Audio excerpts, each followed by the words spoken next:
Welcome on into the Utah Blockcast. I'm Steve Bartle, Utah Insider for KSL Sports. Good to be with you on a Friday, August 1st. Man, we are already into August. That's wild. That's crazy. We watched football last night. The Chargers, the Lions, little Hall of Fame game. Man, football is here. We are 4 Saturdays away from Utah football kicking off against the UCLA Bruins in Pasadena. Excited about that. We are through the first couple days of fall camp for Utah and have had a couple opportunities to be up on the hill, up at the practice facility, and talking to players, talking to coaches, which has been pretty valuable. Still no practice viewing, nothing like that. Which one day we will have the opportunity yet again to watch fall camp practice, maybe sometime down the road, but not anytime soon. That's for sure. So appreciate everybody for tuning in to the Utah Blockcast. Especially appreciate everybody that checked in on that live stream we did Wednesday night. As I mentioned, then those are going to be a pretty consistent thing. Going to figure out exactly what day will work best to do those weekly, but I do hope to do those weekly. At the very least, we're going to do, planning on doing a post-game live stream, which could be really fun, could be pretty wild, could be pretty terrifying, all of the above with those. So we'll see. But yeah, I definitely want to do those, quite a bit more this season. And again, just sort of figuring out the schedule this year. As I mentioned in the live stream, you're going to be seeing my face quite a bit more. You're going to be hearing from me quite a bit more with the Utah Blockcast, and super excited about what we've got planned. Rough sketch plans right now, putting ink to paper with those plans as we speak with a couple things, but excited about the upcoming season in that sense, and appreciate everybody for the support. And it's going to be up to you guys to make it great. And I appreciate everybody that supports the Blockcast, but I want to be much more interactive than I have been the last couple seasons. And so like I said, that live stream was a lot of fun, interacting with everybody and having that live interaction, and that good back and forth, the questions, the answers, all of that stuff. That was a lot of fun. So gonna do more of that. Anyways, like I said, Friday, August 1st, we are now in the month of football happening and football beginning, which is super exciting. We've Utah's had 2 days of fall camp practice, and there's been very little word coming out of camp, but there's certainly been some word coming out of camp, and there's been some good buzz. So on today's episode, going to focus more on the defensive side of the ball. On the last episode, we were fresh off of media availability on Wednesday, where we got to talk to the assistant coaches and talk to offensive players and Coach Whittingham. And there was a lot of focus on the offensive side of the ball in particular. But I want to take the time today to focus more on the defensive side of the ball, and also talk through a few burning questions, pretty consistent questions that I've seen since fall camp began. And it's there's just a lot of curiosity about certain things, and three things that I think could be pretty significant in sort of determining Utah's outlook this season, which those questions center around Devin Dampier, Jason Beck, and the offense, Lander and Smith, and their two-way potential this season. So I want to take a moment to talk about all that.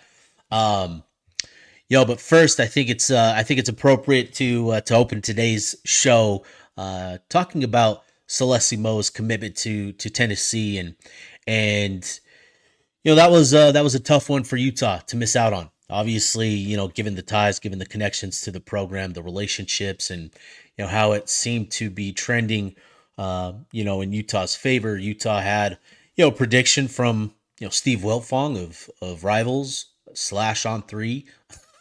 And it seemed like Utah was in a good spot with Celeste, and that was one that I think it's going to hurt, and it should hurt it should hurt. It should be painful, but I think it's important too to not make it bigger than what it is. And I think that's going to be the key. Like Utah still has a 5-star committed in the class, still has a lot of talent, a lot of guys that Utah has identified as players that can contribute to the program, whether it be right away, whether it be down the road.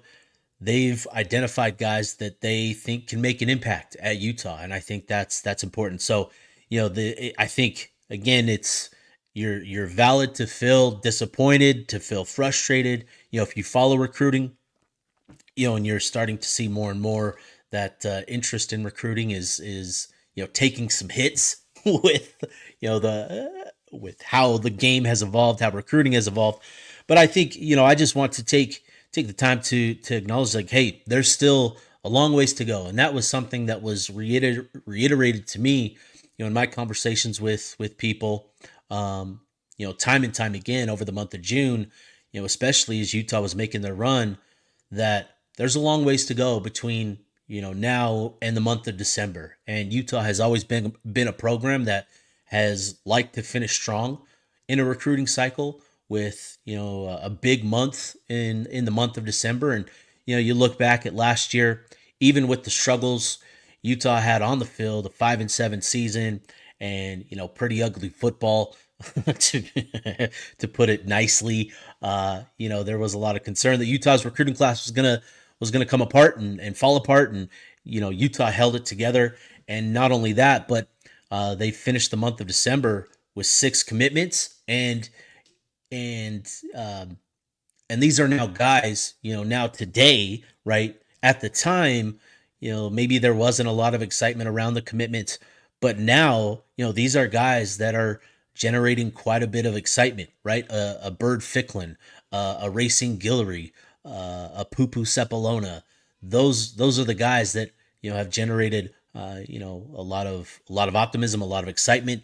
Now that we're at this juncture of the year and all that. So I think it's important to remember that Utah, that there's still a long ways to go on the recruiting trail. And so Utah is going to take this opportunity to kind of take a step back, reassess the market, reassess guys that could become targets, could become flip candidates, and they're going to make that push towards December to put the finishing touches on this 2026 class and find some guys that they feel can help. So I think that's important to keep in mind. And with Utah too, the last 2 seasons have been pretty tough, and Utah has always been a substance-based recruiting program where it's more about what's on the field, it's more about the success, it's more about the development and getting to the NFL. And I think for Utah, getting on the field this year where you feel good about your chances to bounce back as a program and be more competitive than what you showed last year. You like your chances to potentially flip some guys and be more aggressive on the recruiting trail because you feel more optimistic about the product that you'll have this season. So I think there's obviously a lot of opinions on Utah recruiting and all that, but I think Utah's they've done a lot of the heavy lifting, but now the focus will shift to December, and perhaps those plans include Celeste Moa.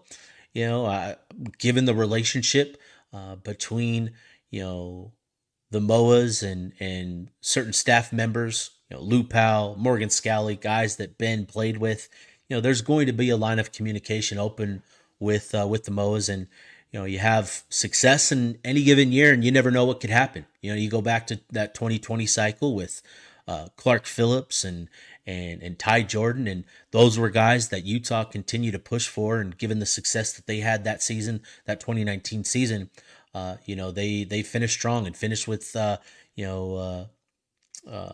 finish with that cycle with a bang and closing out that class with those guys committing in the month of December. So, those are things to keep in mind as we follow recruiting and all that. So it's just important to keep in mind, that there is a bigger picture here, and that there are people that know what they're doing, and they're going to continue to push and evaluate their options for impact guys, and that that will include a lot of different things. So, with Moa committing to Tennessee, it seemed like Utah had gained ground and we're in a position to land his commitment. Unfortunately, I think the desire to play out of state, to play in the SEC, were things that um, were pretty high on his list, and I think that is ultimately what sealed the deal for Tennessee in their in landing his commitment. So, again, you get into the season, you have some success, and you never know what could happen. But I think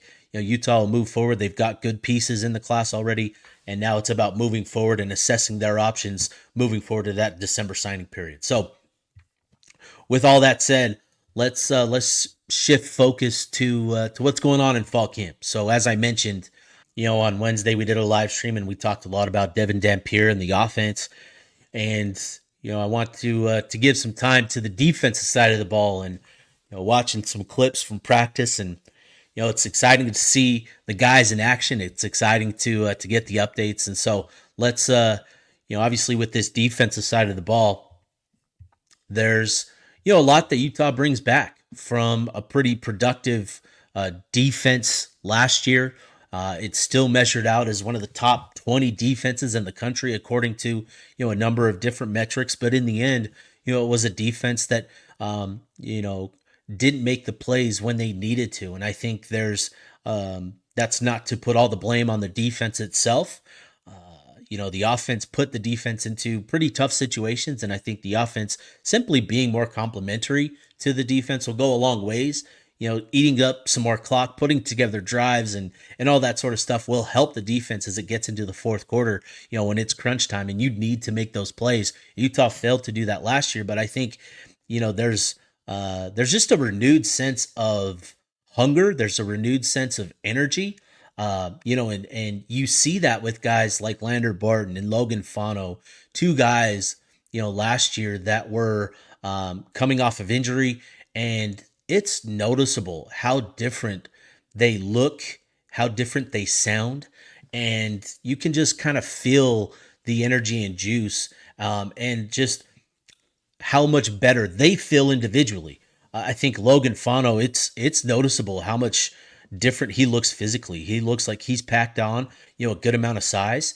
And with the offseason to work on his game and work on his, pass rush, I think that's going to bode really well for, what he does as a pass rusher. So, Lander Barton has been able to get back to sort of the Lander Barton we saw in 2023 prior to that injury.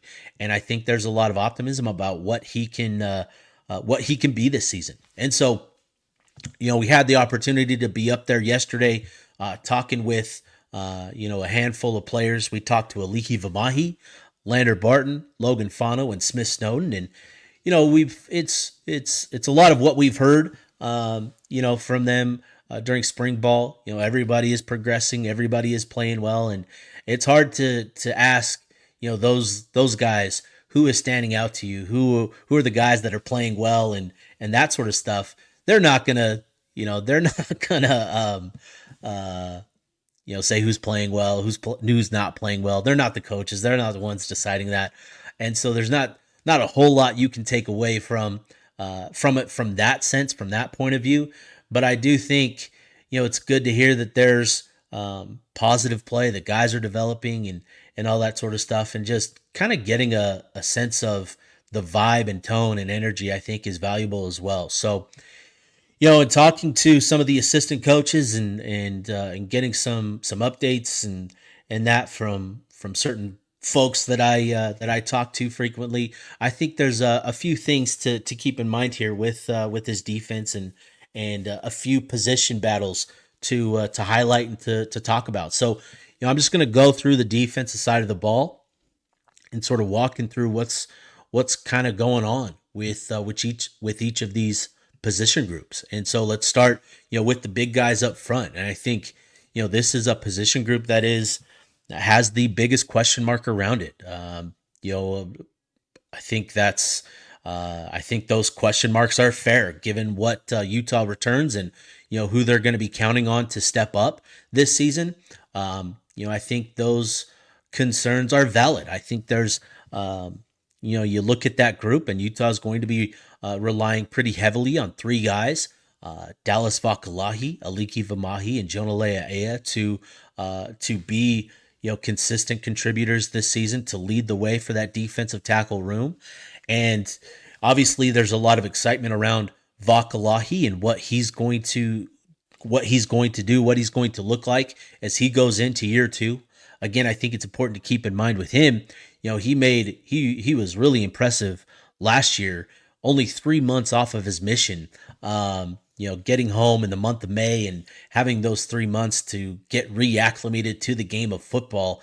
That's and he made a really positive impact last season. And so, what does he look like, now with a year in the program and in the weight room and with a year under his belt, on the field? I think there's a lot of reason to be optimistic and confident in what Dallas can be this season. With Aliki Vamahi, you have a grizzled veteran. And I know personally, with having, talked to him earlier this year, given the injury that he suffered last year and missing the time that he did, he's excited and he's motivated to be back this year to finish his career on a high note.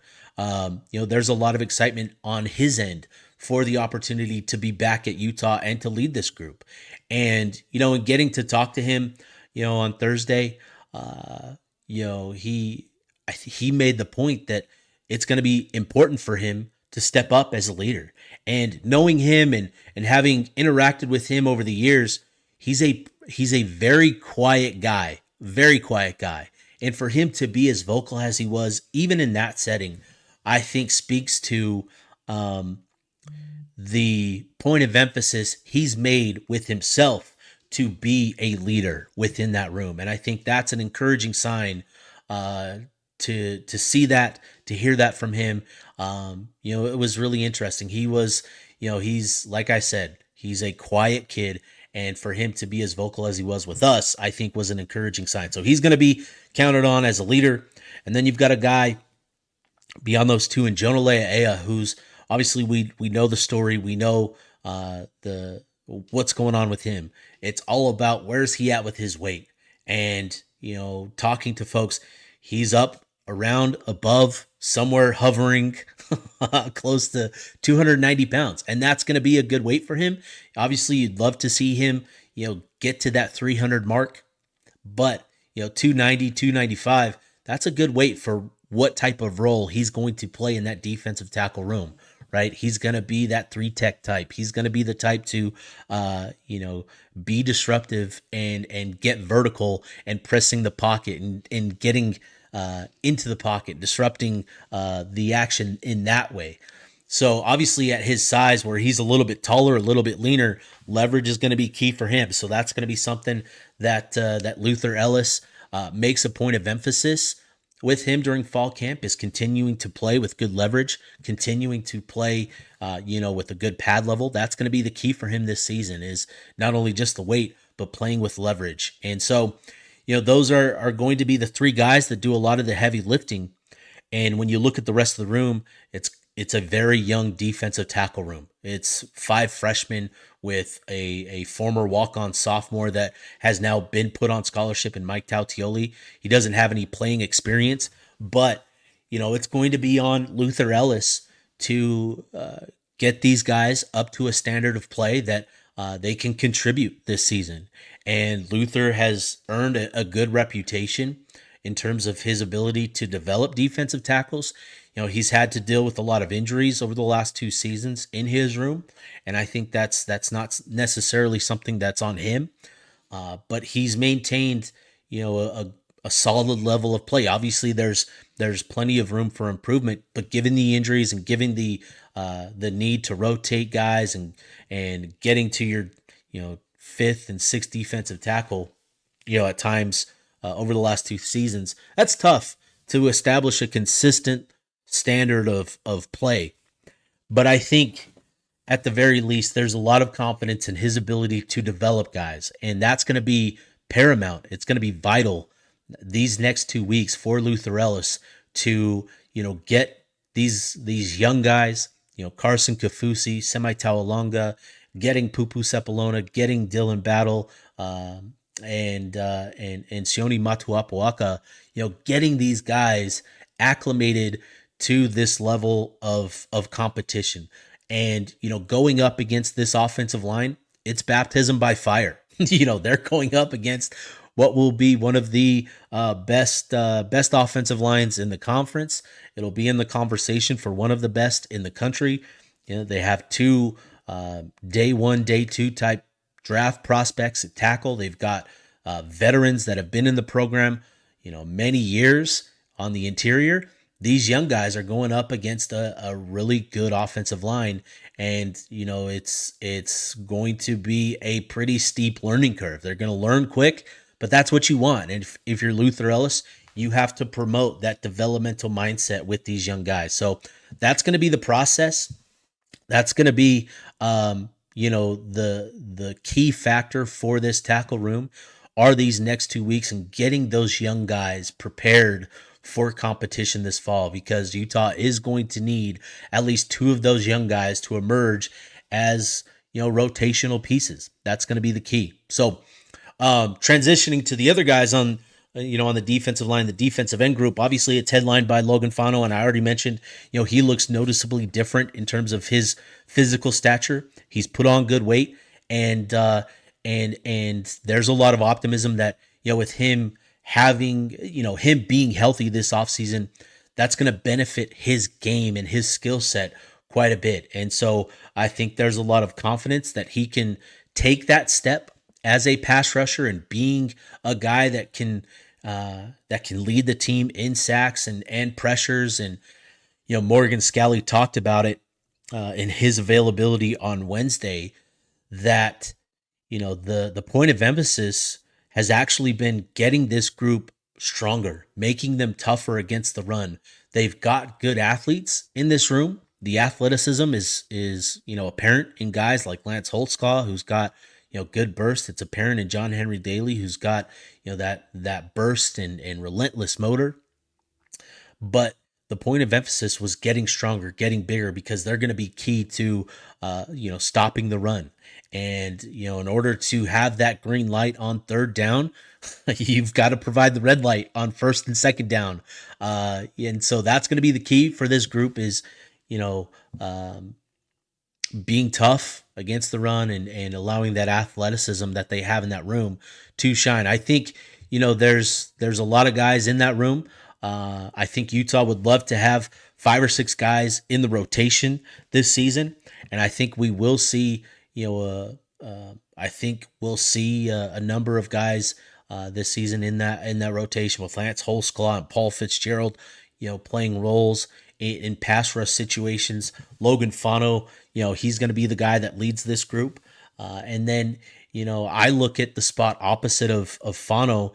I see that starting spot boiling down to John Henry Daly and Cash Dillon. I think that's going to be where it ends up. It's going to end up with one of those two emerging as the starter, in my opinion, based on what I've heard. But again, I think Holtzclaw, I think Fitzgerald are going to be, big time. They're going to have a big time presence in this defensive end rotation. And so should be, competitive.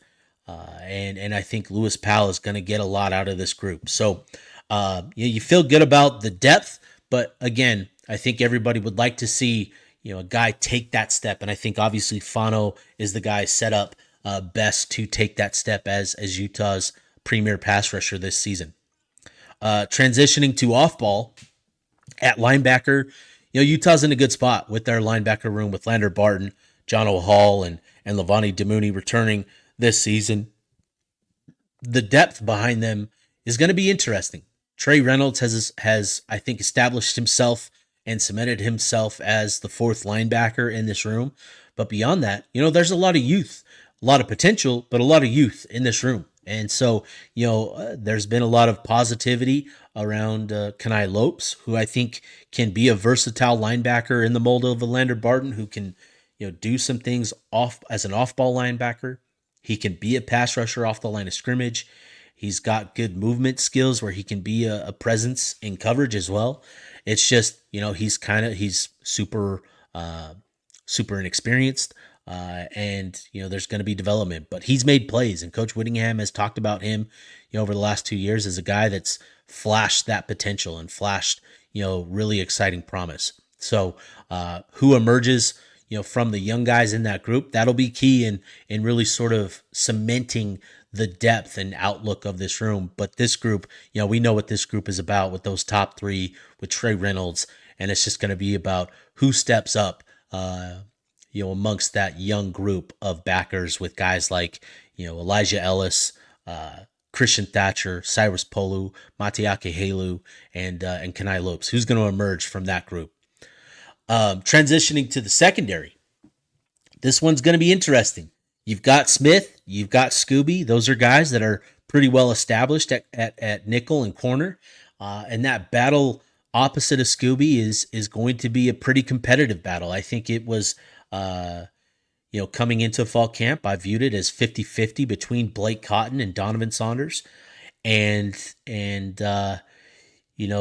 think just based on some conversations that I've had that, Cotton has sort of created a little bit of separation, this first week. Obviously it's only been 2 practices, but there's been he's made a good impression these first 2 days. And then, beyond that, it sounds like Jeremiah Caldwell has had a good first 2 days of practice where he's come in and played. The word that was used was sharp. He looks much sharper than what he looked like in spring ball. So he's a guy that, when you see that, you feel good about the work that he's put in the offseason. And I think he's sort of put himself more so in that conversation for the starting spot. And at the very least has improved the optimism for depth at this position, which is good. So you've got those 3 in the mix. I'd still put it, that Blake Cotton and Donovan Saunders are the guys, out in front with Caldwell gaining ground. But you like where that group is headed. And then, there's a lot of intrigue around J.C. Hart and Jalen Moson, the 2 cornerbacks that they brought in during the spring portal window. They were really excited to add those 2 specifically in that spring portal window because, J.C. Hart is a guy, when you look at the traits he possesses, you get really excited about what it can turn into. He's 6'2", he's got long arms, he has 4.3 speed. He, played at Auburn, played at, on special teams, and, you like when Sharif Shaw gets a player with that type of, ability and potential, what he can turn that player into. So Jalen Moson is a guy that, he seems to fit best in the slot at nickel. But he also has some potential to play outside. So they're going to get a better feel for what those 2 can bring to the mix. But I think stock is up in terms of the depth and outlook for this position group.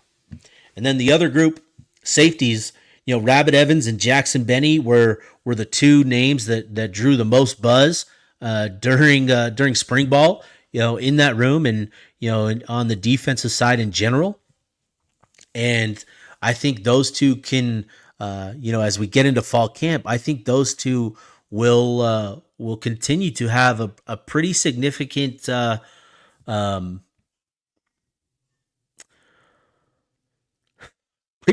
opportunity, but they can potentially, really sort of influence and even dictate, the overall look and feel of this defensive secondary. I think, those 2 have come into fall camp with, a lot of positivity, and through the first 2 days have continued to generate a positive buzz around their names. So, super fascinated with what that could lead to. But I think those 2 guys are guys that Scally is going to find ways to get onto the field. And obviously with Rabbit Evans, he's established himself as the starter. I think you can pencil him as the starter next to Teo. But then, with Jackson Benny, he's a guy that's just, you go back to the spring game and he was all over the field, and that's continued. And I think when you have a guy like that and what that can do. It can change the look and feel of the defense. So it gives Utah, it gives Scally, a bit more flexibility. And obviously, it's going to be important for these guys to continue to play over the next 2 weeks at that level. But without a doubt, there's a lot of early buzz about those two and what sort of impact they can make in the secondary and on this defense overall. So a lot of excitement there. But yeah, I think we're gonna what this defense is gonna look like this season over the next 2 weeks. I think there's been a lot of good buzz about this team.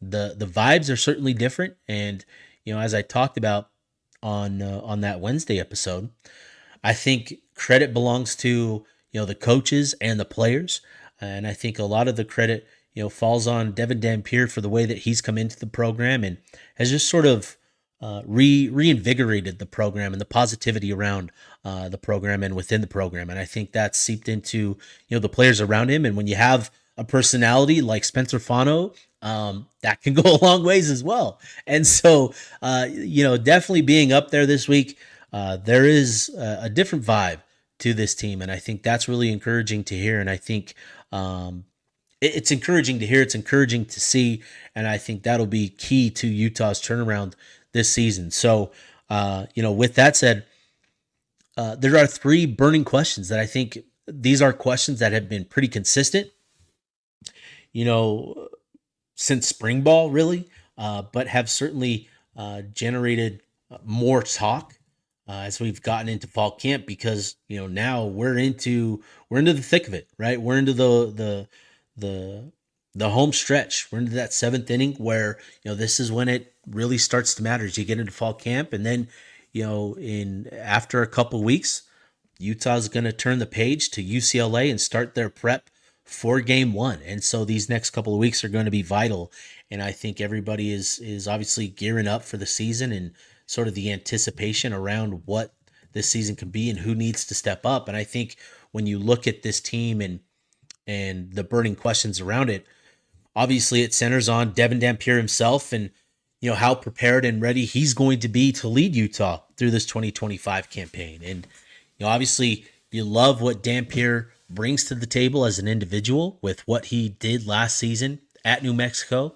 He nearly accounted for 4,000 yards by himself and scored 31 touchdowns, 19 on the ground. And you add that to this team and what that can mean for Utah this season, and you really get excited about what that can look like for Utah. But obviously there are questions about how is he going to adjust to the increased competition level in the Big 12. And that's going to be that's going to be a question that only he can answer as we get into these games. It's going to be up to him to go out and execute and perform at a level that creates that optimism, that creates that confidence. But I think there are reasons to be optimistic based on, what we've heard so far in fall camp. And, Coach Whittingham talked about this in his availability that, with the recent rule changes that the NCAA has made, where it's made it easier for players to work out in the off season, to have these player run practices and to spend a lot of time together working on things. Coach Whittingham made note of that had an impact on how the offense came out day one and executed. You can tell that this group, Devin Dampier, his wide receivers, came into fall camp ready to go. And I think that's encouraging. That is certainly going to be a key element to his success this season is the chemistry with his receivers. Coming into a new program, that chemistry and establishing that chemistry with his pass catchers is vital to his success. And so the work that they put in this offseason, I think is really vital to that process. With his experience in the offense and with his experience under Coach Beck, you like what that means in terms of their own chemistry and their own understanding of one another, right? Beck talked about it a lot, as he, his first couple interviews with the media here in Salt Lake City, that he understands where Devin Dampier is. He knows his strengths. He knows his weaknesses. He knows where he can create some easier opportunities. He knows where Dampier, can make plays on his own. He knows, how to structure things. And I think having that experience and for Dampier having the command of the offense is sort of a head start in his acclimation process. I think there are a few things that go into a quarterback's success, coming into a new situation. It's, understanding and command of the offense. It's chemistry with his own players, his understanding of, and chemistry with his pass catchers, with his offensive line. That's key to it. It's his understanding of defenses and how that impacts what he's supposed to execute. And I think with his experience in the offense, that gives him an advantage that is unique to what we've seen in the past, where you've brought in other quarterbacks from different situations through the transfer portal. Right, thinking Charlie Brewer, thinking Jake Bentley, guys that you've brought in who have experience, but they didn't translate. And part of that too is the offense that they came into was a bit different and a bit more difficult, a bit more complex than what they were executing at their previous stops, and all that contributed to it. It highlighted how difficult that transition is. So I think there should be reason to be optimistic about Dampier's ability to make this step up in competition because he has that experience and command of the offense. So I think there's certainly reason to be optimistic about Dampier's adjustment to this level.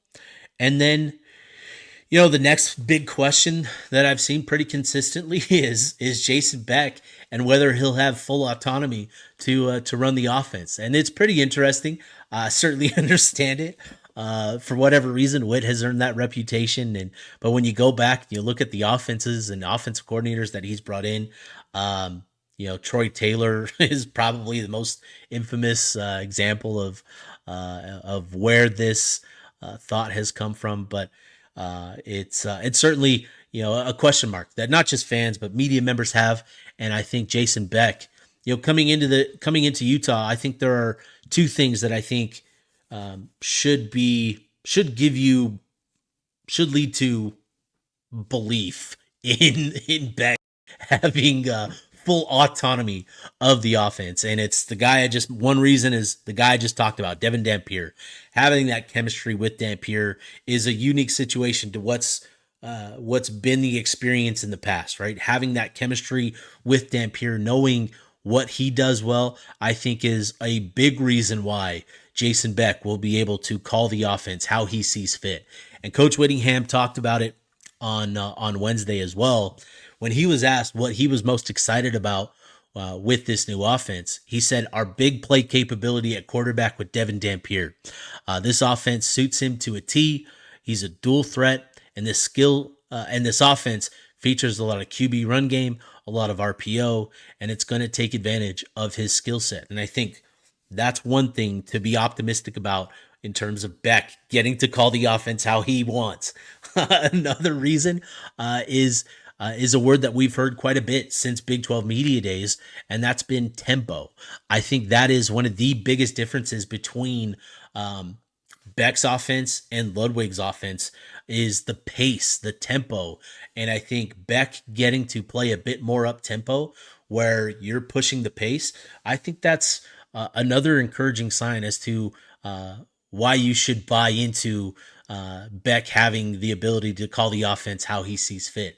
And it's going to be interesting. Like, this is not going to be a high-paced offense where, they're rushing to the line of scrimmage and getting the next play off as quickly as they can. But they're going to get to the line of scrimmage. They're going to assess. They're going to take the time to make sure they're in the right situation, the best situation. They're going to eat up some clock. But you're going to keep the defense on the field. And so that's going to be the key, is playing more up tempo in that style, which is where Beck is comfortable. It's where Dampier is comfortable. And I think too, it's a tempo that could actually really fit well with this offensive line. When you've got an offensive line that can be as physical as this one can be, and can be as dominant as it has the potential to be, keeping that defensive front on the field against this offensive line and just, you know, beating on them, play after play with tempo, that can be tough. If you played college football 25, you know that up tempo play is pretty impactful. And so, maybe Witt is taking cues from a video game. I don't know, but certainly I think tempo is another reason why you should buy into the fact that Beck will have autonomy with his offense. And then too, the thing that I couldn't wrap my head around is, like, this offense is geared towards the run game. What is Witt going to do that just is not going to give him autonomy to call the offense how he sees fit? This is a running offense. This is an offense geared around the run game, the QB run game. There are going to be different looks. There are going to be a variety of different run plays, and I think that's exciting. And so, but that in and of itself is why I was kind of baffled at why this question has been as prominent as it has been. This is an offense that is geared to the run, and it's not just that. Beck called a lot of pass plays and Devin Dampier scrambled, which turned pass plays into run plays. From collegefootballdata.com, New Mexico called run plays on 52.8% of all their total calls last year. So Beck was calling run plays, more often than not. And then QB scrambles got that percentage up to about 54%. So yeah, it's going to. This is an offense that is geared more towards what Utah wants and how he wants to operate with the run game. So I certainly understand it. I get it. But I think there are reasons to buy into the fact that Whittingham has made it clear that this is Beck's offense, and he's going to call it how he sees fit. And then the last burning question that I've got, it centers around, another revelation from Big 12 Media Days when Coach Witt revealed that, Lander Barton and Smith Snowden are going to play some offense this season. And I think it's important to note that this isn't going to be Travis Hunter. This is not going to be, where Lander and Smith are going to be playing 700 snaps on defense and then 700 snaps on offense. That's not what this is going to be about. This is them continuing to play their primary role on the defensive side of the ball. And then there are going to be special package opportunities, for Lander and for Smith, where you can get them on the offensive side of the ball and give them an opportunity to make a play. And I think, with what we saw last year, and this isn't a perfect example because he didn't play two ways, but with Lander specifically, right, you saw how impactful a Caleb Lohner could be. He only played 57 snaps last year, but caught 4 passes and caught 4 touchdowns. And, is that the sort of role that Utah envisions for Lander? Maybe. He is 6'4", he is 6'5", and one of his greatest skill sets in high school was high pointing passes. I've got a picture of him going up over a few defenders from high school in a game while he was at Brighton. And, in the lead up to his senior season, I went out to a handful of 7-on-7 tournaments, and like, his ball skills are legitimate. He was recruited to play tight end by a handful of programs coming out of high school. He's got skills. It's going to be an adjustment getting reacclimated with running routes again for him. And that is something that he noted and talked about in his availability on Thursday. But I think, I think it makes sense in my head why you would want to get him on the field. He's a talent. And I think with what we've seen over the years, Travis Hunter being what he was last year, but Sione Vaki making the impact that he did in 2023, when you have elite talent, it just makes sense to try and maximize that ability, especially guys that have the actual ability to play both ways. It just makes sense to try and get them on the field and help the team in all the ways possible. So I think the key here is, they are established in their positions, but you also have depth at their primary positions. I think it's just an opportunity where coaches are looking for, unique ways to maximize their potential and to maximize, in the margins. And this is that. I think this is that. So I don't anticipate these guys being, consistent contributors on offense, being, big time snap count guys where they're playing, 20 snaps on offense. I don't anticipate that being the case, but I think, these guys have the ability to make plays and contribute on the offensive side of the ball, but their primary focus is going to continue to be on that defensive side. So that's what I've got for today's episode. Appreciate everybody for tuning in. I'll be back probably, depending some emergency podcast. We'll plan on being back Monday with a look ahead to week 2 of fall camp and what we're looking forward to and what we're thinking and expecting and all that sort of stuff. If you have questions, please feel free to hit me up, Twitter, Blue Sky, wherever you find me.